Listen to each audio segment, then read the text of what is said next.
Coming to you from the Strings and Things studio in Ventura, California, this is the Strings Unraveled Book Club.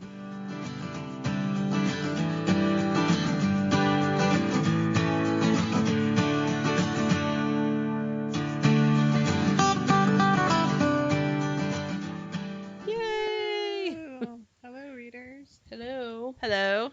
I got it right that time. That was a couple of takes in our opener, but I we're know. here. Woohoo! So what did we read this month? This month we read My Choice by Jacqueline Woodson, read at the bone. And I'll tell you a little bit about it. It's about two families from different social classes, and they're joined together by an unexpected pregnancy and the child that it produces. Moving forward and backward in time, the power of poetry and the emotional richness of a narrative 10 times its length, which by that it means it's a very short book, but there's so much story packed into it. Jacqueline Woodson's extraordinary new novel uncovers the role that history and community have played in the experiences, decisions, and the relationships of these families and in the life of this child. So the book opens in 2001, and it's the evening of a 16-year-old Melody's coming-of-age ceremony in her grandparents' Brooklyn brownstone. Watched lovingly by her relatives and friends, making her entrance into the soundtrack of Prince, which she fought very hard for. She wears a special custom-made dress, including a corset. But the evening is not without poignancy, because 16 years earlier that very dress was measured and sewn for a different wearer, her mother, for her own ceremony, one that ultimately never took place. So this book unfurls the history of Melody's parents and grandparents to show how they arrived at this moment. Woodson considers not just their ambitions and successes, but also the costs, the tolls they've paid for striving to overcome expectations and escape the pull of history. As it explores sexual desire and identity, ambition, gentrification, education, class, and status, and the life-altering facts of parenthood, Read at the Bone most strikingly looks at the ways in which young people must so often make long-lasting decisions about their lives, even before they've begun to figure out who they are and what they want to be. How was that? That's a pretty good synopsis. Yeah, Mhm. yeah. Yeah, it's a very short book. I think the audiobook was like a little under 4 hours. Yeah, I was grateful that you gave us a fair warning of the um, potential emotional weight of this book, because my plan was to wait until we had a given date for our podcast and then devote 4 hours to listening to it, because which I am that paid off. That was a good plan because it's a great book. Yeah. I enjoyed it, but like, I don't like this phrase, but I appreciated the trigger warning. Yeah, there is a lot to unpack, and there's just so much as it reveals its layers. You get to first you get this perspective of the child to the parent, but you don't, and later you get to hear the parent's story and what brought them to that point and how they came together. And I got a fuller appreciation for why they reacted in different ways. There's times where I was really angry at one of them, and then as I got to hear their backstory a little bit more, I still wasn't happy with what they did, but I understood a little better. I was just thinking about, like, sometimes though I got to, because I was listening to the audiobook along with reading it, and sometimes I would lose track of the reading and just be listening to it, and I would lose track of who was doing the talking. Oh wait, was this Melody's mom or was this Iris's mom? I tried reading it first because I was like, oh, this is short. I'll read it over the weekend. But it was more to focus on. I think, I don't know why the author chose to write it this way, but there are no quotation marks.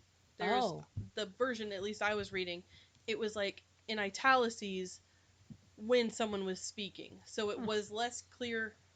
It took me a minute to get into, like, oh, that means somebody's talking right now, but there isn't a whole lot of he said, she said. So I felt it was easy to get lost in the paper and version that's of it. something I really like. The narrators of this were stellar. Every character had a different voice actor, and they were all great. And the bulk of it was read by the author, which I always love when the author is a good reader. And I don't know if you can like develop. I guess it's you can develop fanhoods for the narrators. Mm-hmm. I didn't know I was a fan of her, but when the voice of Melody was speaking, she opens the novel. It's narrated by Bonnie Turpin, and I love her. I didn't know that I loved her, but her voice is so excellent, and her portrayals are so excellent. As soon as I heard her voice, I'm like, I know you. We've sat together before, and I was all of them, like Sadie, the father. What was it, Po Boy? Yeah. Oh boy. Okay, in the audiobook, Aubrey never gets a voice. No, I went he No, he back doesn't. and listened to each chapter, how each one started, because the first person narrations are by the character actors, let's say, and then the third person are all by Jacqueline Woodson, and Aubrey never ever gets a voice. Aubrey never tells his Iris. story. His story is told by others, but I don't No, like he you does. hear. Yeah, we does get he? the third person omniscience on Okay. him, like we A do on little Iris. bit, but I felt like Chapter 2 is all him. I guess I connected more with Sadie. You're You're laughing. Well, I was sympathetic to Iris. Yeah. She's the least sympathetic character, Right. but Yeah. I was most certainly sympathetic to her. I kind of understood her story though. I understood why. I mean, the attitude at first, the traditional attitude is that the girl gets pregnant and she's going to be happy to be a mom and give up her life, and just mom is going to be her life from now on, and she's always going to want to be with this person that she had a child with, even though at 15, 15, almost 16, that is just really too young to have to make that kind of choice. And she, instead of giving up everything, she was, well, actually, a way was inspired to her by Aubrey's mom. Yeah, she says there wasn't any option. She knew she was always going to go away to college. So when the baby came along and she was like, "Okay, great, I have a baby. I'm still going to go to college." The strength of character that takes is amazing, and the cost of it is evident in her relationship with Melody. Like, what do you think about that? I feel like she made an either or. She was not an and. She wasn't a student, she wasn't a student, a college student, and a mom. No, she wasn't. She chose to be either or. Yeah. And to me, there's more strength in having to, because I've known people who've had to do the and. That is really, really hard. But it's almost undoable, the and. Yeah. But which is represented by Aubrey. Aubrey, but he chooses to bloom where he's planted. Like, he chooses to be happy with that. But she never appreciates that, and I kind of think she almost she doesn't like him as much because he is satisfied with a thing that makes her dissatisfied. Yeah. I think she wishes she could be like that though, because I feel like I remember in part of it when she's talking about how she sort of resents him for the fact that he can be happy with his job and living at her parents' house, and that's enough for him to be happy, when it's not enough for her, and her life would be a lot easier if it was. So I can imagine that she would probably would want that, I would think. I think life is just different depending on what you choose. Like Aubrey's plenty smart. I know that Iris looks down on his intellect a lot, but he's plenty smart when we do get to see his inner workings, though in a third person. He just can find contentment more easily.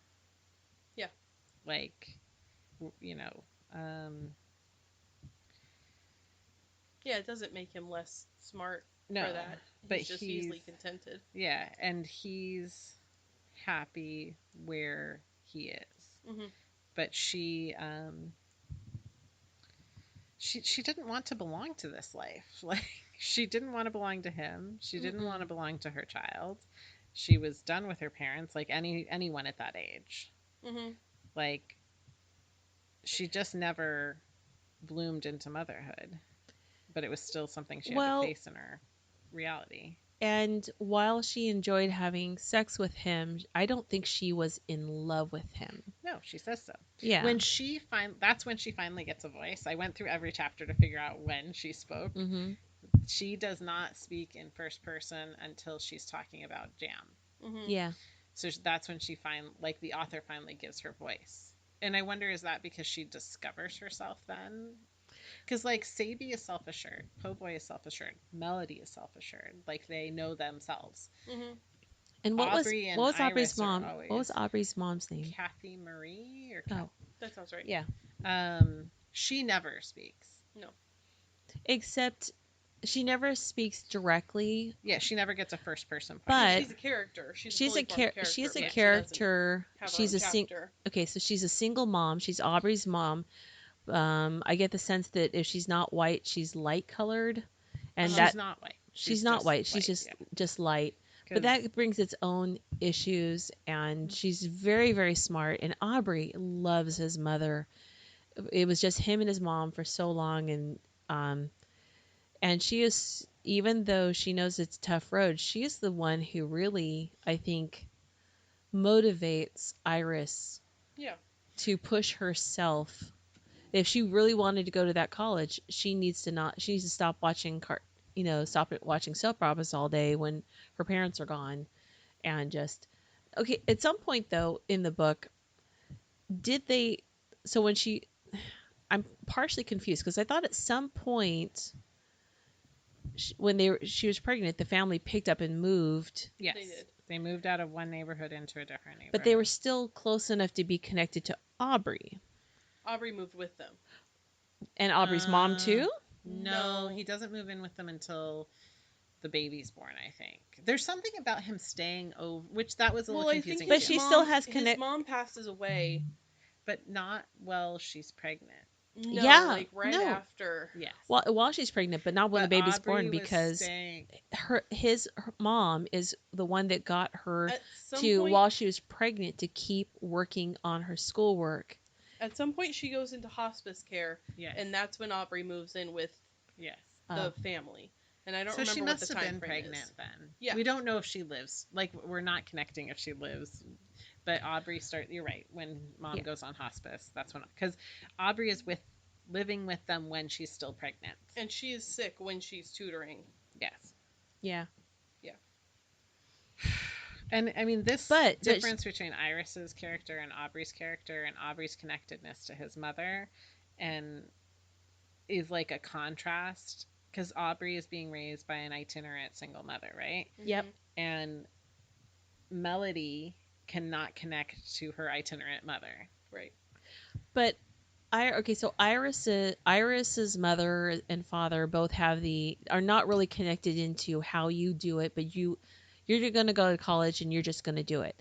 But the getting down to the nitty gritty of how you get yourself off the couch and work at it, because Aubrey's mom is working class, she's the one who says, no, you're not. It's not just going to magically happen. You're going to get off your butt and this is how you work it, and I will help you. And if I could afford to quit my job and help you all the time, 5 days a week, this is what I would do. This is how important it is. And you think about it, Kathy Marie gives her last breath, her last bit of health to the future of a grandchild she'll never get to see. But Iris doesn't fulfill Melody's future. Like, her grandparents are taking care of her future until we get to breaking open the staircase. Mm-hmm. Like, that's clearly them tying back to like the tradition of their ancestors and how to protect themselves in the world together. Mm-hmm. Which brings me to a couple of the questions, but I'm going to wait till you. The thought dithered away. Well, that's a really good segue. I can get back to the first couple questions, but this one talks about the author dedicates the book to the ancestors, a long line of you bending and twisting. How does the story explore the idea of legacy? How does it look at the passing down of regret and loss and trauma and history, and also of love and guidance and wisdom and experience?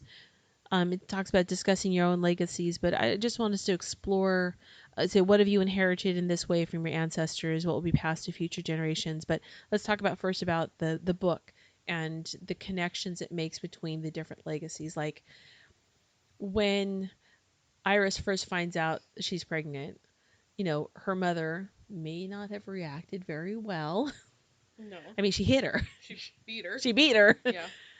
But I That think wasn't clear in the first passing to me. It wasn't clear until Iris is reflecting. yeah. Yes. But the clear anger and rage that it talks about her mother flew into a rage, and I think that has something to do with Iris's mother's growing up. What do you guys think? Sabi, I don't think Sabi was treasured. I don't. Mhm. I mean, outside of whatever the appropriate like corporal punishment of her youth would be, I don't think that's part of it. I just think that Sabi was so ingrained with keeping their family moving forward, which was the spirit her mother ingrained as a survivor of Tulsa massacre, Mhm. that her actions, Iris's actions, thwart that movement forward, and she's not legacy material. That's what Sabi says. Mhm. She says she's not legacy material. But okay, the Tulsa massacre, that's a real thing. I did not know that our country took airplanes and bombed our own people. I think that's a really important thing to acknowledge right now. Yeah. Is that I only learned about that a year or two ago myself, which is they don't teach you in the history and in school. Yeah. It's being talked about more widely, more openly, more and more. And it wasn't through studying history that I learned about it. It was from that show that was so good, The Watchmen, the Amazon original Watchmen. That was the first time I really saw that portrayed, and it was shocked me to my core. It sadly didn't surprise, but shocked me to my core that I didn't know about it and that it happened.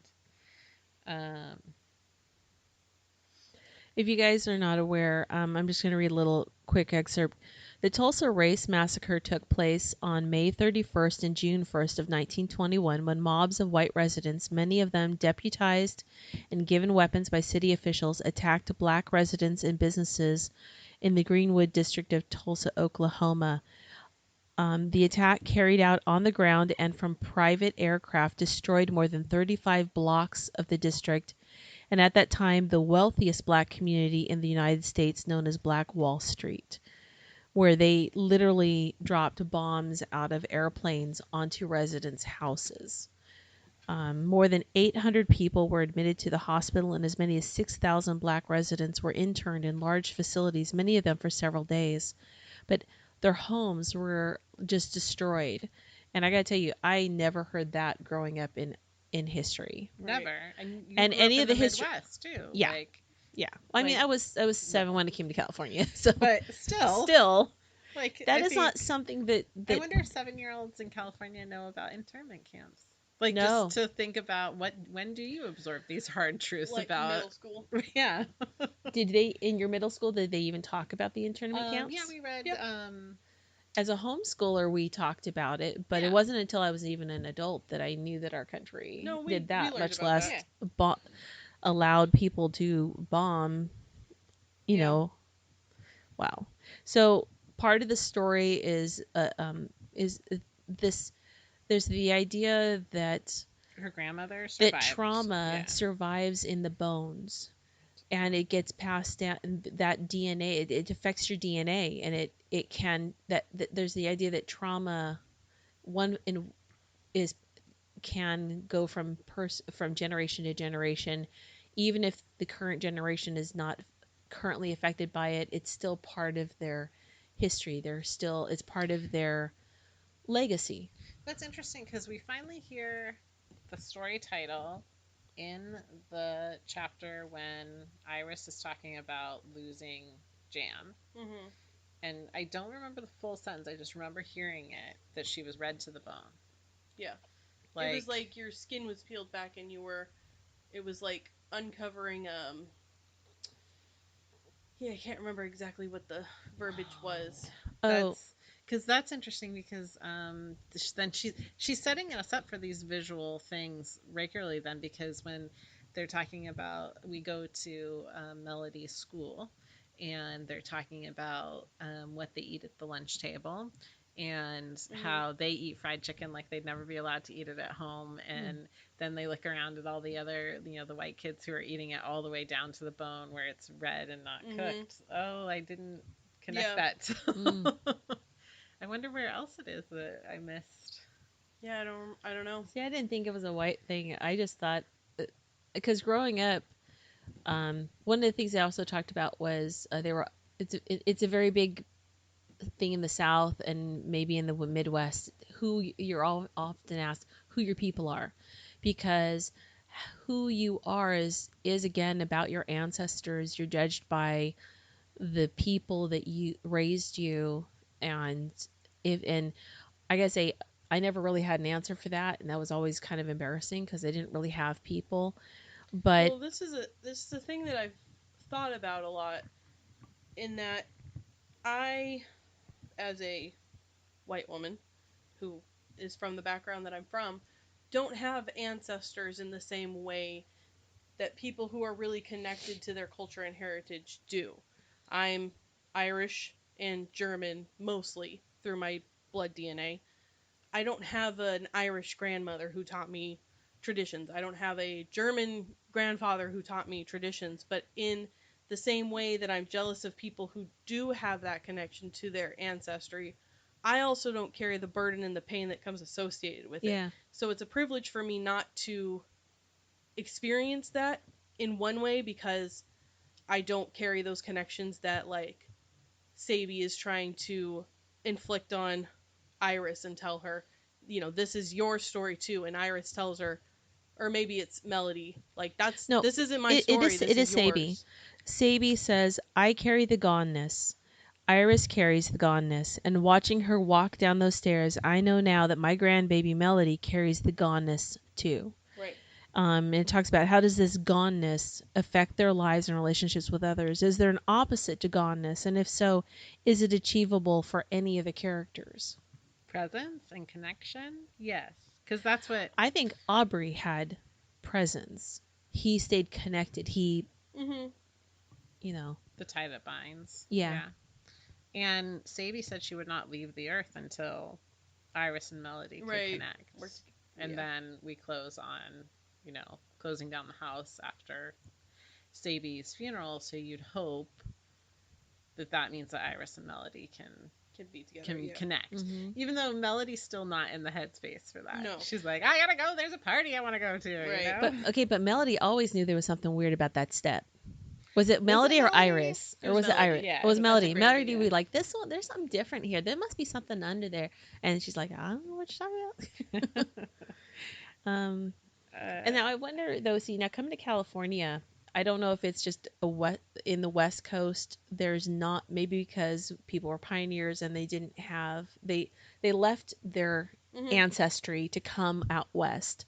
And so I know maybe that has something to do with the California culture doesn't have that who your people are judgment that is a very Midwest, Southern, Central, well, West, yeah, but you Western or carry. Eastern part of the. I mean, I think it's interesting that that Katie, you say you don't have a link to That like you how have a far strong link to back. your grandmother and your aunts and your family's very. I mean, you're very connected to each other. But what is Yeah. ancestors?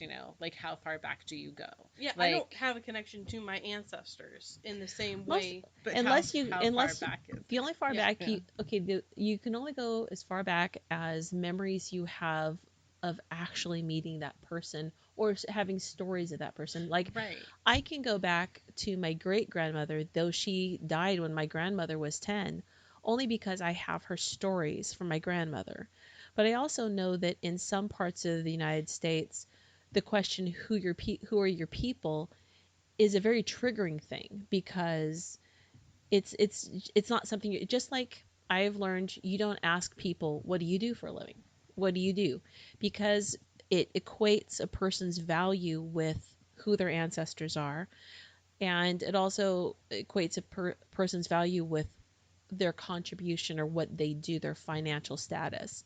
I did not realize that in some culture, in some parts of America, asking someone what do they, when you don't really know them, what do you do, is a triggering thing. So I don't know. That's going off tangent. Well, I That's okay. think that's individual sometimes. Because like, here's why this book was hard for me. So I'm a teen mom, um, and I am the daughter of a man who was raised by a single mother and grandmother, and a pregnancy out of wedlock. Um, Grandma Tat is one of the worst people to walk the planet. So whenever you did something that Grandma Tat did, which is my great grandmother, then you were acting, you were taking your life in the wrong path. So Grandma Tat was awful. She raised my grandfather. He had a lot of problems growing up in life, and those translated to his parenting of my mother. But every generation's moving away from that choice or that turn of events, and then I turn up pregnant and dropping out of college. So that's why Iris is my girl in this book. And like, how far back are your ancestors?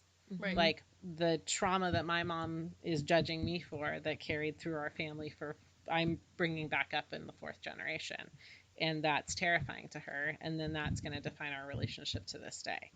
Like, how far back is your ancestors? What are your familial traumas, and how do you move forward through them? Like it's interesting that you say you don't that you don't have a connection to ancestors, but don't you? You know? You do, but you have a more positive experience. Well, How far back that's is the it? thing is, there might have been someone along the line that said, we're not doing this anymore, and we stopped maybe telling those stories, or perpetuating whatever the trauma is that I don't know, and it might have been lost to whatever generation. So I'm not saying that my family is great and I never experienced it. No. But for better or for worse, I'm asking. Yeah, I don't know. I just don't feel connected to them. I mean, not that I don't feel connected to I don't feel like ancestors are my grandparents or my great grandparents who I knew. I think of them as farther back pillars of my family who came to America or moved out west, and those are the stories and the people I don't have a connection to anymore for whatever reason. True. But I think just like we have ancestors that we don't have personal connection to, but they still had some effect on our lives in that the way the decisions that they made affected generations. Yeah. I think of a couple different things. I think about the Bible when it talks about the sins of father go on. And I never understood that. I thought, well, that's not really fair to oppose the decisions that a father makes upon the children, but it kind of happens whether it be good choices or if it is trauma. It takes we talk about it takes several generations to work through and beyond some of these whatever decisions are made. But it also makes me think of I think of Layla Fassad, and she has a great podcast called the Good Ancestor Podcast. And the thing is, the idea is you're somebody's. Yeah. We are somebody's ancestor, and it's the choices we make. We want to make sure that the choices and the legacies that we are creating for future generations are beneficial to those generations. So I mean I can think of a specific example of an ancestor who I know who is alive, a member of my family who did say, we're not doing this anymore, or I'm not going to be like that anymore, or whatever it is. And for whatever reason, I don't know the stories from that half of my family that well, for probably a good reason, Yeah. So it's interesting the way that that the lessons can be passed down, and the cycle's broken. But also you still learn from it, whether experiencing it or not. because I know for whatever reason it was important not to. Yeah. There's a lot of things that I have to remind myself, not behaviors that were learned as a child, that I have to consciously make a choice that I am not going to do that with Mhm. my kids. My mother was a horrible person, and not just me as a person saying that, but legally, she was a horrible person. And there are behaviors that she did that I had to consciously and continuously sometimes have to say, I am not going to do that. She would never apologize for anything. She would never admit that she was wrong, that she made, that she, that anything she did was ever wrong. Mhm. And it is painful to have to tell your kid sometimes, wow, I really screwed up. I am sorry. That is not how I should have been. And that is not how I want you to be. But do I'm you not going to be, I'm trying not to be that way. But while I am consciously working through this, be aware that I am aware that this behavior that I am exhibiting uh-huh. is not respectful, Do and it's you not how I want you do to. you I want you to shelter be. your children from the reason and the experiences that you've had in No, doing that, or do you tell them why? I don't shelter them. They need to know. I know. I wait till they're older.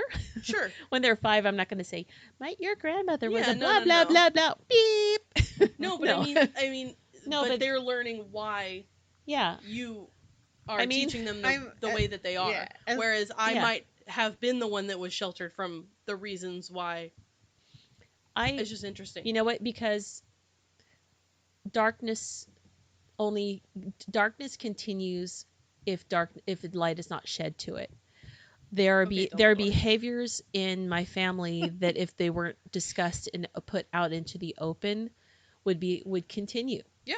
If and as when you bring things to the light, I mean, there was a time where you couldn't tell it now, but I had an eating disorder, and yeah, I'm still working through body phobia because of behaviors that my family had and how they used food to keep themselves from moving forward in life. Food was their excuse not to change their behavior. Was food became an ill gave them made them ill sometimes, and they could use that illness as an excuse not to change how they were. Mhm. And so by not talking, I saw what happened with my family. By not talking about things get perpetuated. The Until you declare what that is, Mhm. it can stay in the shadows and have its own life. But it is hard to for it to have life if it's brought out in Yeah. the open, and it's this ugly thing, and it's like, well, now we're going to talk about this ugly thing, no one wants an ugly thing in the room, so let's talk about it and get rid of it. okay. Kathy Marie is the Mhm. cycle breaker. Yeah. So Yeah. she does it for Iris. Mhm. She does it for Aubrey. Mhm. Like she talks about things she doesn't want to talk about. She's not going to dwell in them. Right. Mm-mm. When she tells him about his father, Yeah. Yeah. she's like, "Here's Your the father thing." wasn't a special friend, Yeah. so he knows that there were quote special Yeah. friends, but her father was not one of those, so he knows. And we know that Kathy Marie was in the system, Mhm. but she's a highly educated woman. Yeah. She Mhm. was getting her doctorate, Mhm. right? Something like Yeah. that. I mean, it didn't end up giving her the financial benefits it should have. Right. I hate to hear when highly educated people don't realize financial potential there for whatever happens in their life. It was But really important for Aubrey her lives a not. better life, Yeah. Right. and she keeps her experience of life and what she's willing to give of herself keep Iris from repeating Mhm. what Kathy Marie lived. Yeah. Even though they're not in the same, I mean, they end up being connected because of the child, but But like, what a special gift that she gives to yeah, Iris in recognizing that she that Iris this isn't what Iris either wants or needs. mm-hmm. She didn't want to be a mother, No. No, and but she didn't she know gives a that. tough love to her. She does it Also, lovingly, but still tough. But what I'm saying is Yeah. that she, almost to the sake of her own son, gives Iris this gift of being able to go to college. mm-hmm. Yeah. She could have easily been like, "Well, you're pregnant now, you stay home and you're going to take care of my grandbaby." But she's Mm-hmm. like, "I could tell that that's not the sort of person that you want to be, and I don't want you to be that person." Yeah. and gives her the opportunity to better herself to the detriment of So as far their as own little family. as But far as I know, as far as I could tell, I don't think Sadie and Kathy Marie ever met. I But don't do you think think Sadie so. ever has It's hard any to say. recognition for the gift that Kathy Marie gave to her daughter? Because her attitude was, "You will just go Off-screen. to college," but it's like, no. While y'all were at work, she was just I don't watching. think that She would have had to go to summer school, and she may or may not have gone to college. Sadie's always doing her best. Yeah, I don't I think you're wanna say giving that. Sadie Yeah. enough credit in that Okay. she told the nuns at her school, "My daughter's not going to repeat a year. We're going to finish it." And I think That's true. that That's true. she gave her the resources to do so, but Mhm. being a 16-year-old girl, she's lazy, you Yeah. know? Mhm. She didn't want to do it, and she didn't have anybody looking over her. I think if her mom knew that, she would have done the same thing for her. That's I don't true. think her No, mom would you're have right. let You're her right. be Eventually, lazy if she had known that's what she was doing. you're right. Her mother would have found out, you're not doing this. Okay, so this is what's going to happen. Yeah, now. she would have helped her. If we have to go to summer school, I will sit here and make sure it gets done. You're right. Yeah, she Sadie would doesn't have seem like the sort of person that would let her daughter just slack off. Yeah, But she's also working 2 jobs. yeah, Yeah. to support the And- baby Yeah. Yeah. Yeah. and the new house that they bought to better their life, to get them Mhm. out of their old neighborhood. And Which is really interesting because yes, they seem affluent, but they're affluent because they're working their butts off. They're Yeah. working really hard to be scrimping in. and saving and Yeah. Wow, we cover so much. Mhm. We don't really. Okay, this is interesting. Discuss the use of musical references in the novel. I don't remember these. Oh, I love them. How because does Darling Nikki shape our impression of melody in the first chapter, and how does music aid in telling the stories of the other characters and their respective they give generations? us good little snippets Sabi and Pobo, of references Yeah. as Slip Rock, and Kathy Marie. as like time markers. Right. They place us in time. Yeah. Because I was sort of like I didn't understand this was a 9/11 book until Until it was. the end. Yeah. Because even when she's talking about being I at the was lunch table crying and then. seeing it and screaming Yeah. that it was her dad, I didn't My get that it was father. My her I didn't screaming either. it. My I just thought it was father. putting This is us a in thing this that moment, which I thought my so, God, too. every time you take me back to that moment, I'm in that moment. I but- felt guilty that I didn't grasp it at that moment that it was her father. No, because it's so Wait. soul tearing. Wait, whose father died then? It is. Aubrey died died. in 9/11. Melody is telling Is that telling that day. and it's Ah. part of the lunch table. And And I that didn't makes get sense that- because I kept thinking, she's at school. She's at school at New York. This thing happened in New York a few blocks. I kept thinking Yeah. it was Iris yelling, finally getting It an was appreciation. Wait, Well, okay, I'm pushing through people trying to get there. That is Iris. that is Iris. Yes. And But that's Melody watched it happen. Oh my God. Yeah. I mean, just Oh. watching that happen was so soul wrenching. Yeah. To The know vo- your dad is in the building. I know we've heard that story maybe many times. because he over, worked in but- the mailroom in At the law firm at in the New law York. firm in Yep. New York. Ah. Yeah. It was gut wrenching to listen to because the voice acting was so incredible Oh, Oh yeah. that it made me want to, not that I wanted to go back and listen to it again because it was hard to listen to in the first place, but then, and half an hour later when I realized that it was Aubrey, I was like, oh, that probably would have been even harder to listen to if you knew it was if I Aubrey. knew it was Aubrey. Yeah. Because she sort of frames it as like, we're saying this, Yes. and it's my dad, it's my uncle, it's Yes. my aunt, it's my Yes. grandma. And then It's I'm like, my oh, father. it's my father. Right? Okay, so that must have been No. very artistically purposeful. Yes. Thank you, Jacqueline Woodson, for crafting such beautiful prose. And by the time that happened, She took us on the journey she wanted to Oh, take yeah. us on. Yeah, she certainly the did. only ones left are Iris and Melody Mm-hmm. because Sabi's gone, Po Boy's gone. That's the natural Kathy Marie. course of it. That's Yeah. what I was saying to myself Yeah. as I listened, and I'm like, Baby died? Okay. I mean, she was old. I know. She was 40 when she had Iris. Yeah. So, yeah. Yeah. Okay, so here's before we wrap that up, it was just throw a couple more questions. Or Mhm. what are we doing on time? You're fine. Oh, good. So I want to revisit something. When Aubrey first brings Iris to his house, he Mm. kind of feels ashamed about his mother and his way of life that he never experienced before. He didn't know to be ashamed until he brought Iris and he saw how she was looking at their stuff. Consider the different ways in which Aubrey and Iris's class differences manifest within their relationship. How do those differences affect the relationships as teenagers, as adults? How do other characters in the novel grapple with their class? Um, it was just really interesting because I grew up being told, "Oh, there's no class system." I'm sorry, the hell there is. There is class system. Mm-hmm.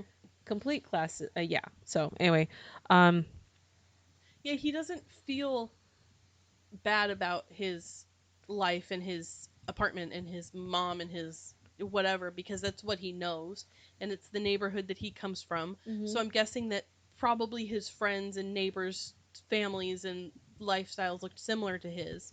That when Iris comes along, she's not very nice. And she No. says things like, "Oh, you eat margarine, you know that's not real butter."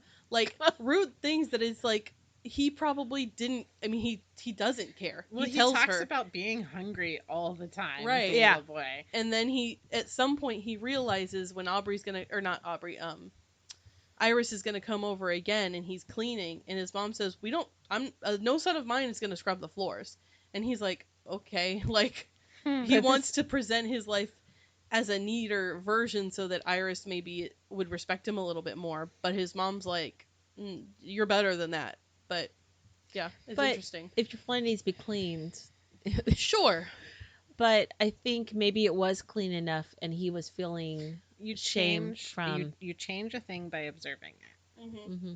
So once he observed, like really like stepped out and looked at his life, it changed. and It went changed. to Iris's house and Yeah. saw how she lived and was like, "Oh, okay." Yeah, it was sad. And I think Iris learns at some point the wrongness of her ways because she's, eating bologna sandwiches with uh Aubrey's mom and she's over at their place while she's working on her school and she spends a lot more time and gets to love her for who she is. So I Mhm. think she probably I would assume felt bad for I imagine she the grew, judgment. but did she?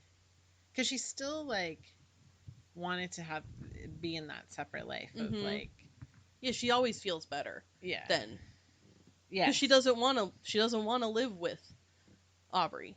no She thinks she's better than that. she reaches up. Aubrey is content. She has a different feel for her life, and her life really is not one that Aubrey fits in. Mm-hmm. I mean, as she goes to college and she discovers The boy you were more dating about. at 15. That's what I'm saying. Yeah, Is you know? like I Apparently- I relate to Iris in that. I mean, I don't want to have a baby. I'm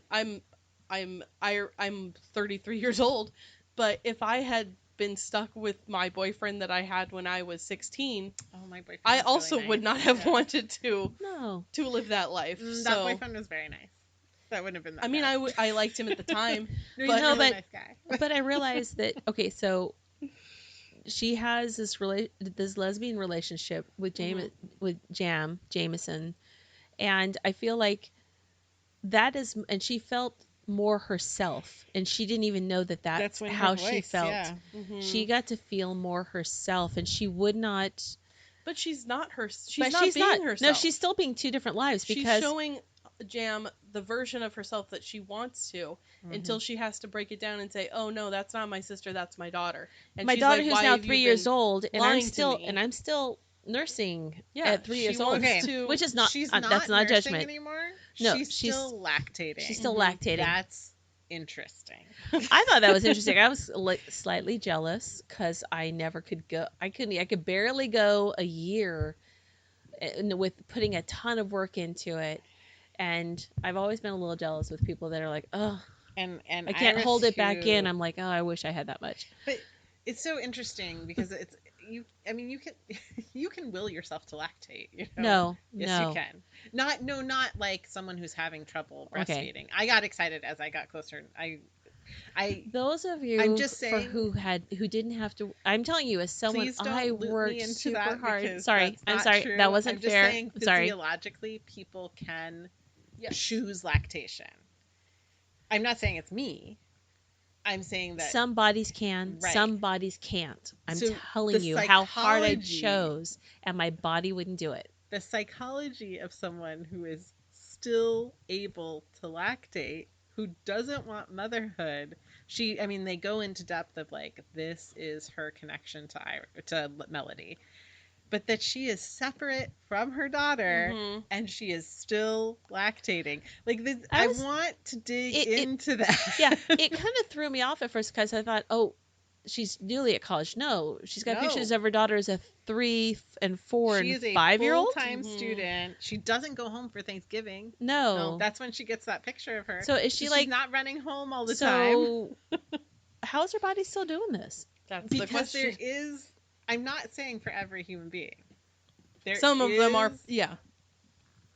documentation that you can either hormonally trick your body into lactating, whether or not you've been pregnant, or you can psychologically, like I would tease Kevin. So I'm trying to figure, what is she because- getting out of it? Well, That she's is not doing it consciously. No, Consciously, she no. doesn't want it to happen. Yes. But how does her to body the detriment of the things she wants? Right. Like But I'm not understanding how psychologically she can will that to happen. it's not even perhaps willed. It- Like, what is it that her brain keeps her body lactating? Like, what is this emotional thing? What is a psychological thing? Mm-hmm. Because she has pictures of her daughter, but I never get the sense that she has motherly feelings towards her Which daughter. explicitly she does not. Right. She explicitly says that the lactating was the only thing she could do to try to connect to her, like nursing her, that is, was the only thing she could do to maintain connection. Like maybe that's her body's tether to her daughter. Yeah, I don't know. It's strange Yeah. because she says It's so she knew interesting. she was pregnant, but she didn't know that at the end of pregnancy was motherhood. And So- Melody's like, well, no, duh. Yeah. Of course it is. And she's like, well, not no, duh, because I wasn't ready to be a mother. So, Yeah. yeah. Because they are, yeah. There's pregnancy, and yeah, motherhood Yeah, is a those are two whole separate nother things. thing. It's like, Well, for me, it's the same reason that you should, pets, when you talk about pets, yeah, they're great when they're puppies, but they grow up to be dogs, right? And children, I knew people that love being pregnant and they just loved having babies. And it's like, yeah, Oh, I love but having babies, you've got but I the don't like whole being rest of the pregnant. life of that person that you've created. Mhm. It's not just about the babies. It's about the rest of the future of that wonderful person that you've made. Uh-huh. And so I just, as someone who struggled so hard to keep being able to nourish my child to the point that my child was losing weight and I had to stop because I was not enough and my child was starving. I mean, And I worked so hard, and so someone who doesn't even try and their body just does it is just like, And she almost doesn't want it, per se. almost doesn't, but And she doesn't want motherhood, but her body holds on to this. yeah, Like, she it's- still wants to have a connection with Iris, I think. Mhm. I don't think she wants to cut them out of her life entirely. She wants it both ways because she Yes, won't she let does. Aubrey go. Totally wants her cake to eat it too. Right. you She know? won't Yeah. let Aubrey go. She's going to come back to him because she knows he's going to wait for her. But she also wants to go and run off and do this other thing. So she doesn't want to be Iris's mother, but she still wants to be able to have a connection with her in a motherly way, whatever that means for her, because it's And I not the noticed that same. while it's not drunk dialing, emotionally she still high dials. Aubrey, when she wants to just, it's sometimes maybe it's kind of self-serving because Yeah. she doesn't want to be with Aubrey, but she wants Aubrey there when she needs him. Right. So Well, The anyway, emotional lack of, like, her emotional stuntedness. Yeah. Because she is a child, Yes. yeah, The whole, like, passes for my sister thing. She is 3 years older than my sister is to me, than mhm. she is to her daughter. Like, Yeah, it could very easily be her. yeah. do you think that maybe, no, I was gonna say it's not that she grew up fast, because I don't, or did you think some of it was stunted? you can have a social retardation of stopping where you were developing. Mhm. Like I know I've dealt with that in my own psyche. Like some things I'm still a 19-year-old in my head at Mhm. 39 years old because I didn't have that growth forward and instead turned to parenting. I also think that like though it was necessary, that staying in your parents' house Uh-huh. and them letting you let them raise your child Mhm. is also going to stump that growth. Yeah. I think Like that's very true. like Melody by design became another child of Sabi and Po Boy. Right. Yeah. Though Aubrey was there parenting as well. Like that's the co-parenting thing. Like the design of Melody's growing up situation, like maybe they never had a fighting chance. You No. know, I don't know. Yeah. It might that could very well be true. I know my sister-in-law has her youngest sister um has 8 children, none of which she had to raise except the last two because her grandparent, she would get pregnant and go off and have a life Mhm. and drop the kids off with the grandparents and then go off and have her life and get pregnant again and just keep dropping the kids off at the grandparents, and the grandparents just raise them all. Yeah. And it wasn't until she was a little bit older and they I don't think they ever told her no, because that was part of the problem, was they never said no to her at all. But yeah, it was, imagine 8 kids and you never had to raise any of them yourself. I think there's definitely a disconnect in. Can I just keep them till they're 2? Yeah. No, no, that's not an It was option. just Okay. okay. It was just a strange thing. We were at my brother and sister-in-law's wedding, and we were at the family afterwards, and the older she had teenagers, and then the 3-year-old would stop playing his video game, crawl up under her shirt, nurse it a little bit, and go back to his video game. And it was, it was just weird for those of us who were not used to it. Mhm. So anyway, that's neither here nor there. And that's just Karin being judgy. Well. I am an INTJ, heavy emphasis on the J. I'm a P. I know it shocks everyone that I'm perceiving, not judging. What? Yeah. Every time I take the I think test, I do not get a you're J. a I get a P P. slash J. No, I'm very strongly in the perceiving category. So what appears like judging is I'm just analysis. You're just I'm perceiving it. Yeah. Interesting. Interesting. I don't know what I am. It's whatever. It's the whatever, exactly. Anyway, so that was Red to the Bone by Jacqueline Woodson. Yep. Overall, I think we. I have yeah, I have mixed feelings about it because Mhm. I thought it was beautiful and the prose was beautiful. Yes.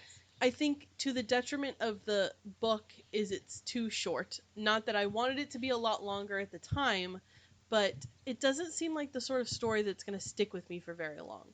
Whereas some books that I've read, I can recall back on, and then some books I think about like, oh, yeah, I read that. Oh, yeah, that's what happened in that book, but it takes me a minute. And I feel like because this book was so short and I consumed it so quickly, not intentionally, that it's not going to stick around for as long as other books have. But that's might just be how my brain works. I thought it was great and I enjoyed it. Right. But I thought it was beautiful, beautifully written, beautiful journey, but I did not enjoy this book. I have a lot to say about it, but I would not like to take this journey again. Yeah.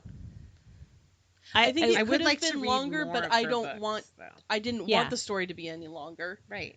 But to me, it was a sad story upon sad story upon. It's like tragedy, tragedy, tragedy.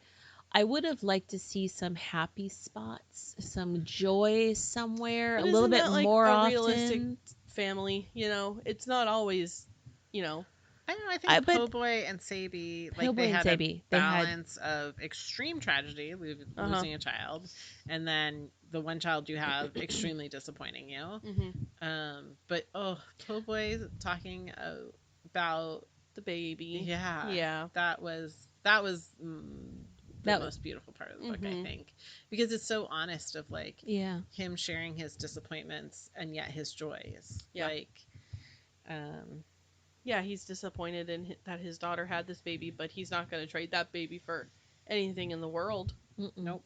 So there was a joyful spot. I just thought there was a lot of trauma, and it is realistic, but it would have been nice to have. And Aubrey found joy in things. It seems like the men in the stories found more joy. Yeah, but it was more of the story of the females in the family. Mothers and daughters. It was about it was Iris. Very much it about was mothers about and daughters. Yeah. Because not that I don't think that those because we did hear a little bit about Aubrey growing up and his family and stuff, but I think if the book had been more focused on them, they could have had just as many stories to tell. You're right. You never really heard the impact about the fathers. Clearly, Aubrey didn't have a father, but Po Boy, you didn't really hear from Iris's perspective the appreciation that she had for her father, unless I missed it. No, I think Anne's right. I think it's just more. But of I a definitely story of want to read more. daughters. I would read. I definitely want to look into more books by Jacqueline Woodson because her storytelling is so beautiful, very poetic. Poetry actually is something about. There was something about that that they each had their own poetry throughout. They wanted her to recite a poem, and the parents were like, "No, she's gonna do a rap." Yeah, and nobody said okay to that. That's where it's like I couldn't. It was such a contemporary story, like it could be now, but then and yet it's really a story about someone 20 years ago. Right. I forgot. So I love the story about of Melody and Malcolm and Malcolm's friendship. There's one. Oh yeah. I'm gonna call this out. One, because I was trying to always keep placing the time frame. In Po Boy's story of loving his granddaughter, he says something about hearing the song of Elmo's World. Yes. And I had to look that up because Sesame Street was dismantled in the late 90s and early 2000s when my son was little, so he was not a Sesame Street kid. He was like a Disney Channel kid. Elmo's World is 1996. And that would make her like, if she's 16 in 2001, she was not watching Elmo's World as a 4-year-old. It's my one. My one. Yeah. Fact check. because every time she brought something from our like entertainment that I could connect to, it put you so much in time and place. Yes. And that one was like, nope, because it was a part of regular Sesame Elmo Street. was just not Elmo's World. World. I don't think it was an earlier segment in Sesame Street. Because she would have been born in '85. And Elmo's World was 96. Yeah. I'm not even sure Elmo was part of Sesame Street in 1985. Let's find it. So 89. Yeah. Let's see. When Elmo was post Cabbage Patch Kids. Oh, I mean, I remember. Well, that's 1985. I remember Elmo's World. I was a little old for Elmo, but I remember it. When did Elmo come on Sesame Street? Oh, 1980. Okay. Maybe and he maybe, had his own maybe he did have a segment, but when I googled when did Elmo's World start, it was he had his own show. So, Elmo's World. Yeah, that's the song that Po Boy's reflecting on. There was another song too that I wondered if it was a reference that Elmo's got the music. Elmo's got the. That's Elmo's World. Because one of yours is the same age as one of mine. Yep.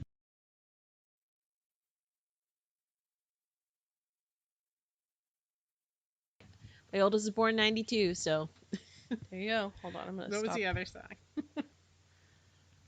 song? Yeah, I don't know what the other song was, but. Well, okay, so, do we know what our next book is? Yes, so it's my pick. Woohoo! So you are currently listening to our April episode. So the next book we read will be released in the middle of May. And May is Asian American and Pacific Islander Heritage Month. And with the current news and, current events around the Asian American community in America and the current conversation that's going on, I Mm-hmm. wanted to pick a book that was authored by an Asian American writer or awesome. author. So I have 2 choices for us, and I'm going to play, you guys get to pick. Okay.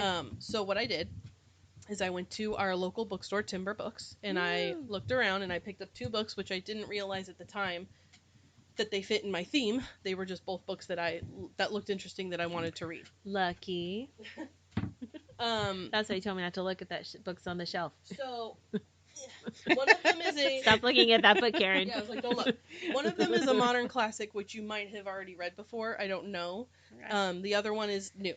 So we can choose between The Joy Luck Club by Amy Tan. I've I only have- ever seen the movie, not read the I book. have read it, but it was like in high school. It's a modern classic, but So- it's from Okay. 90 What's something. our other choice? So too, the other before one I- is That's called... a book that made me want to learn mahjong. Yeah, right? Yes. Still haven't done it, though. The other one is that's what we'll called do. Sharks in the Time of Saviors by Kauai Strong Washburn, who is a Hawaiian author. So we have a Chinese author or a Hawaiian author. So this Joy Luck Club is about the experience of Chinese Mothers American and daughters. immigrants, and the Sharks in the Time of Saviors is about sort of a modern take on Hawaiian gods and legends and stuff like that. Okay, 10 hours and 38 minutes for One of Sharks in them's the like Time 9 State. hours, one of them's 10 hours. So they're Okay. comparable-ish. Comparable. So let's question our rule of shouldn't have read it before. I mean, it's been I mean, so I'm long. not familiar with the story because I've not seen the movie. Oh. But if And you it's are, been 2 decades, so I don't. I only remember like 1 or 2 scenes, and even then, So I'm they gonna had dealt with refrain from mahjong. voting. I'm going to refrain from voting. No, don't make me the. so this is from 1989 is when Joy Luck Club was originally published. So They it's both older. look good. I mean, which one are you more excited about? I know I could have just picked one, but I'm making it I hard know for us. it's fun. This is good radio. I think. Do you want they me to say. tell you the synopsis of both Yes, of them? please. Okay. Okay. Yes, please. So, the Joy Luck Club says in 1949, 4 Chinese women, recent immigrants to San Francisco, begin meeting to eat dim sum, play mahjong, and talk. United in shared unspeakable loss and hope, they call themselves the Joy Luck Club. With wit and sensitivity, Amy Tan's debut novel, now widely regarded as a modern classic, examines the sometimes painful, often tender, and always deep connection between these 4 women and their American-born daughters.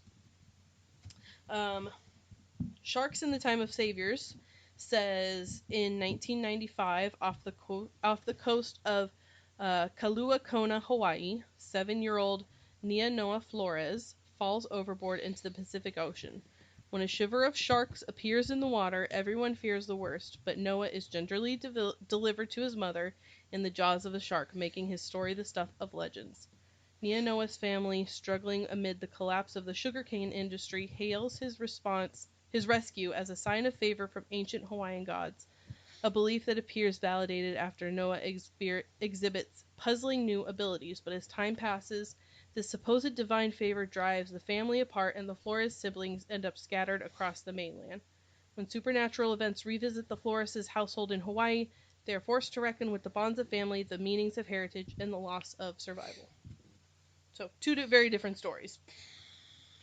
That didn't help at all. Sorry. I will say I was pulling for the Joy Luck Club personally, but if you have both read it or know it, She hasn't read it. She just saw the movie. I only saw the movie, and that's not the same as knowing the story. so 'Cause we so can much also more is- buck our tradition. If you want to read it, Right. then we can read it. Yeah. Like at some point, it's like I didn't read it. Yeah. I'm kind of pulling So, towards Joy Luck Club. Let's do Joy Okay, Luck Club. so we're gonna read the Joy Luck Club by Amy Tan, and maybe if I have time, I will read this and give you my. Sharks. or I'll that save it sounds for great. another one.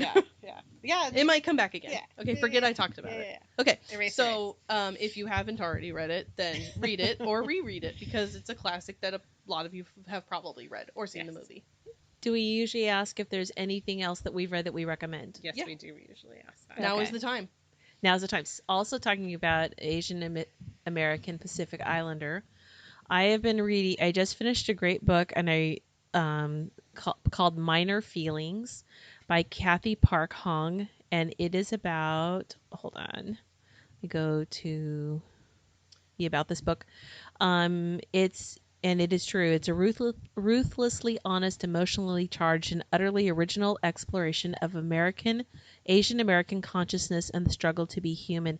And it is about what it is like to grow up as an Asian born here and raised here in America, and the expectations and how they are treated. It's very eye opening. It was to hear a first person experience. There's a whole lot of, it just goes a range of emotions, but ruthlessly honest, emotionally charged, absolutely, and sometimes funny. Yeah. But I really appreciated Kathy Park Hong's sharing of her story. Well, I am going to make one recommendation and then share a read. Oh, I guess it's two recommendations. Okay. The Underground Railroad by Colson Whitehead is read by hold on. Colson Whitehead. He also wrote, is it the Nickelback Boys or the, I'll look at it. Anyway, The Underground Railroad is an amazing book. You should absolutely listen to it, but it's narrated by Bonnie Turpin. Oh, okay. And she was the voice of Melody in the book that we just read, and she is just so good. And her voice will just work its way into your psychic memory. Oh, I'm sorry, it's the Nickel Boys. So I could be wrong, but he's won 2 Pulitzer Prizes. No, he won a Pulitzer Prize for the Nickel Boys, and then the Underground Railroad is highly critically acclaimed. And then took me about a month and a half, but I got through Malcolm X's autobiography as told to Alex Haley. If you have not read this or listened to this, please do it. It's real amazing as read by journey. who? It's read by Lawrence Fishburne, and it is awesome, fantastic. It's an autobiography by Malcolm X and Alex Haley. So Malcolm X told his life story to Alex Haley, who's the author of Roots and other great books. Oh yeah. It's just I'm feel stupid for not having this book in my repertoire in the past. So definitely read or listen to it. Okay. It had a different effect on me than I expected. Interesting. Go have your own experience of it. But can I ask you guys for a recommendation? Because I need this, like I said, Jacqueline Woodson, beautiful book. Thank you. Loved it in the sense that it was a beautiful literary journey. I need a palate cleanser. So I was going to say, I usually don't have anything to recommend because I don't have the time or get to read between the books I finished, except I have been reading. We've been like going camping and stuff, so I like really light and fluffy things in between like the heavier picks that we have for the podcast. So I might have mentioned Jasmine Guillory before, but she writes like modern romance novels, so if you like romance, they can be a little bit racy, so like don't judge me because they're a little bit sexy. But she's a great author, and all of her characters are really likable, and they all of her novels sort of exist in the same universe. Okay. So like the characters from the first one, her like best friend or whatever is the main character in the other one, and they'll sort of come in and out of each other's stories. So would you recommend start with her first So start novel? with The Wedding Date, I think is the first one, and then I read The Proposal, and I'm currently working on The Wedding Party, or Party of Two, something like that. But if you need something light and fun to read. Say again, The Wedding... No, the first one is The Wedding Date, Jasmine Guillory. She's also really good at writing food. Like, they'll, the way she describes food, and, like, they're always eating these delicious things, and this person's a chef, and they're cooking this, and it makes me hungry, so she's good at writing food, too. All right, I like that. Okay, I'm actually not much in the genre of romance, but, well, I'm going to take your recommendation. Pride, Prejudice, and Zombies is always a great book. True. I have that, and I've never cracked You it. will Except to totally- see that the first page is a truth universally accepted is that like zombies will knock down your door. Whatever the first page. Okay. Like it's immediately So- integrated. Yeah, see, that combines romance novel with sci-fi, so you would totally love that. One thing that I'm enjoying is The Shadow and Bone. It's the first book one of the trilogy, and it's a Grishaverse. It's going to be a Netflix original series later this month, and it's just your soldier summoner Saint orphan, with secret power that she didn't know, kind of strong magnetic attraction to this person who kind of finds her and saves her, but puts her. So it's just a fun young adult kind of angsty kind of thing that I'm thoroughly enjoying. Excellent. All right. Well, I'm gonna put both those in my pocket. And don't thank forget you. Pride, Prejudice, and Zombies, because that's fair. like I should dig that you already up. have that one, so that's a good one. Yep. I will say, if you want to pick up a copy of the Joy Luck Club for our next book club, I highly recommend going to Timber Books. And they are Cute as a button, right? very cute, right next door to a nice little coffee shop. And so if you want to have a really great day, you go to Super Buzzy. Yep. Is it Singing Sun is the Yes. name of the coffee shop, and then Timber Books, all within like 2 blocks of each other downtown. What's Singing Sun? Is that like when I leave Super Buzzy and I'm going back toward the high school, I always see what looks like a little hole in the wall coffee shop that everyone's standing outside and someone's in the door giving them coffee. That's Yes. that. And then Oh, right I next door always is wanted- Timber Books. So that's our Okay. new local bookshop, and they can order books for you if you want a specific one through their. I don't remember what the name of the system is, but they had many copies of this. If you wanted I to think pick up it's a through copy. bookshop.org. Yes, bookshop.org. Yeah. That's what it is. I totally So would do that. either shop online or go in person. I highly recommend going in person because it's very cute. Yep. So Wonderful for a small store. Is the coffee great good? children's section. I didn't. There was a long line and I was out There's of time. always a long so line. I haven't It makes tried me it think yet. it must be good because there's always a long line. I would think so. I go by Super Buzzy in the middle of the day, and it doesn't matter if it's a weekend or a weekday. There's always a line at that coffee shop. Yep. So must be good. Okay. Well, Okay. we'll see you in 1 month when we talk about the Joy Luck Club, Yoo-hoo. and I hope you have a great I'm month. excited. And then at the first of the month, we'll have our regular, or the first Monday of the month, we'll have our regular podcast too. So check us out then too. Woo-hoo. All right. Bye, everybody. Bye.